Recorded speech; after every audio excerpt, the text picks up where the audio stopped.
Hey, how's everybody been doing? Been a little while, hasn't it? Anybody been curious about what else I got to say? It's gonna get pretty interesting when I start talking about the executor of the estate. Yeah, that was a pretty big blow in our family. Yeah, I don't know how many have dealt with a executor of the estate and a POA in their family, but it can get pretty messy. I'm not thrilled about what happened. I've been posting about it for quite a while on here, and whoever's been watching my videos, hey, great. If not, that's okay too. But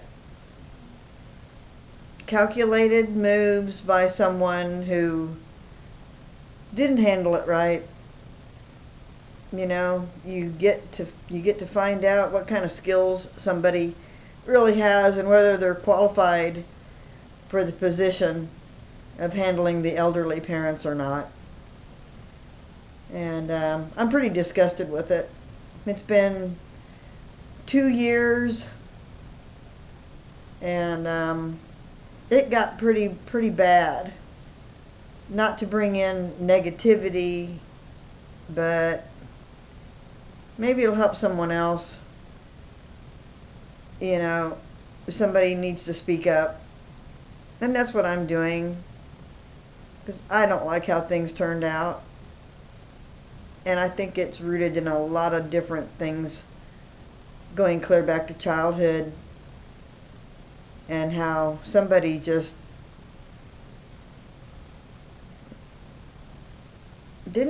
didn't seem to care how things fell, and was more concerned about showing her favoritism and just being downright mean. I mean, who's going to kick their mother out of her home? Even though it might be legal to do it, why are you going to kick your elderly mother out of her home? Not you. I'm not talking to you. I'm saying in general. Just because it's legal to come in and swoop up your parent, your elderly parent, and throw them in a nursing home or in an old folks home or an assisted living home, and they don't want to. That doesn't make it okay to do that.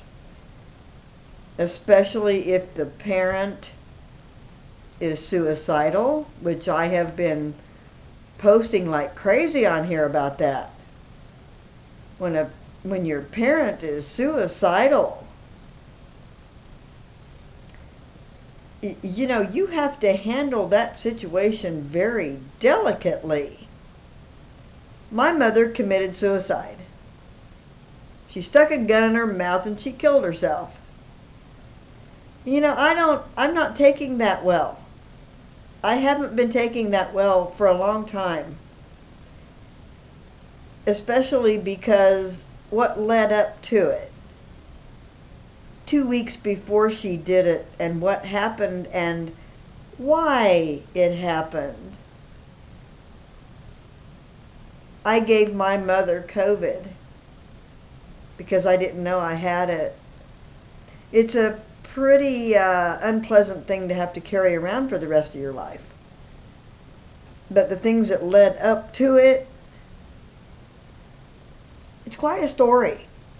I've been posting all the information on here, excuse me, for a couple of years. And now I'm going to tell the story myself, right here in front of this video. And just, let people have a look at it. Because it should have been prevented. It wouldn't have been that hard to prevent it. But unfortunately, we have a narcissist in the family. And narcissists are very destructive individuals. They don't care about anybody but themselves. So I'll be talking about that piece by piece. just to get my message out there. Thanks, guys. Glad to see you again.